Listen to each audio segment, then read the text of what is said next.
Special কোনো দিনে special কোনো গিফট পেতে সবারই কম বেশি ভালো লাগে। বার্থডেতে কি স্পেশাল গিফট পেয়েছিলাম, টোকিও স্কোয়ারে কেন গিয়েছিলাম, কেনই বা পরের দিন আবার বাইতুল মোকাররম যেতে হয়েছিল, জানতে হলে অবশ্যই আজকের পুরা ভিডিওটা দেখতে হবে। হ্যালো সবাইকে, কেমন আছেন সবাই? কয়েকদিন ধরে জ্বরে অসুস্থ হয়ে থাকার কারণে অনেকগুলা ভিডিও জমা হয়ে আছে। জ্বর অবস্থায় এডিট করা এবং ভয়েস দেওয়া সম্ভব না, তাই একটু সুস্থ হয়েই চলে এলাম আপনাদের সাথে ভিডিওগুলো শেয়ার করতে। যদিও কণ্ঠটা এখনো একটু ভাঙা ভাঙা আছে, তারপরেও কিছু করার নাই। বার্থডেতে সবসময় আমার জন্য অবশ্যই সারপ্রাইজ গিফট থাকে, সেটা সে তার পছন্দ মতোই কিনে নিয়ে আসে।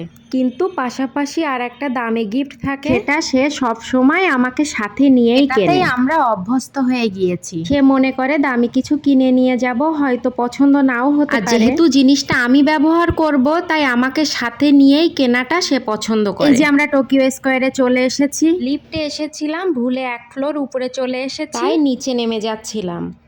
এই যে 1 ফ্লোর নিচে নেমে এসেছি, আপনারা হয়তো দোকানগুলা দেখেই বুঝতে পেরেছেন যে কি কেনার জন্য যাই এসেছি। হোক, যেটা কিনেছি সেটা পরবর্তী ভিডিওতে দেখবেন, কারণ এখানে অনেক দোকান ঘোরার পরেও আমার সেভাবে পছন্দ না হয় নেওয়া হয়নি। কারণ আমি পছন্দের ব্যাপারে অনেক খুঁতখুঁতে, ঘুরে ঘুরে তারপরে জিনিসপত্র পছন্দ তাই হয়। পরের দিন আবার বাইতুল মোকাররম গিয়েছিলাম। যেহেতু ওখানে অনেক দোকান আছে এবং ওনাদের কাছে অনেক সুন্দর সুন্দর কালেকশন আছে, আগেও ওখান থেকে জিনিস নিয়েছি তাই আমি জানি। কিনেছি। পরবর্তী ভিডিওতে দেখিয়ে দিব। টোকিও স্কোয়ার থেকে বের হয়ে আমরা একটু বাইরে ভাবলাম হালকা কিছু নাস্তা করে নিই। অনেক ধরনের খাবার ছিল, তারপরেও কেন জানি আমার দই ফুচকা খেতে ইচ্ছা হচ্ছিল। দই ফুচকা খাওয়ার সিদ্ধান্তটা অনেক বড় ভুল ছিল। কেন সেটা একটু পরেই বলে দিচ্ছি। আর এখানে এত বেশি ভিড় ছিল যে খাবারগুলো রেডি করতে অনেক বেশি দেরি হচ্ছিল। আমরা ওয়েট করতে করতে ভীষণভাবে ক্লান্ত হয়ে যাচ্ছিলাম। এই যে আমাদের দই ফুচকা চলে এসেছে, আমি তো দই ফুচকা দেখে ভীষণ খুশি হয়ে গিয়েছি, কিন্তু সমস্ত খুশিটাই এক নিমেষে শেষ হয়ে গেল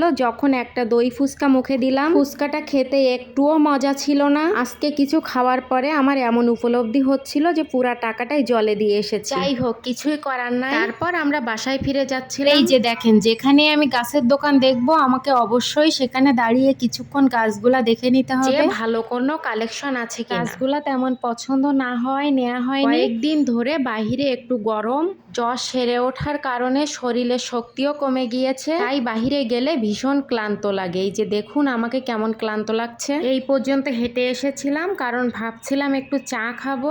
এই দোকানের চাটা আমার খুব ভালো লাগে, তাই ভাবছিলাম একটু চা খেয়ে তারপরে বাসায় চলে যাব। বাসায় এসে শরীরটা ভীষণ ক্লান্ত লাগছিল, তাই ভাবলাম একটু ঠান্ডা ঠান্ডা লাচ্ছি বানিয়ে খাই। যদিও নিষেধ করেছিল, তারপরেও সে বানিয়ে দিয়েছিল। জ্বর থেকে উঠে আমার রাতে লাচ্ছি খাওয়াটা ঠিক হয়নি, পরের দিন ভীষণ গলা ব্যথা হয়েছিল। আজকের মতো এই পর্যন্ত, দেখা হবে পরবর্তী কোনো ভিডিওতে। ততক্ষণ ভালো থাকবেন, প্রমাস স্টোরির পাশে থাকবেন।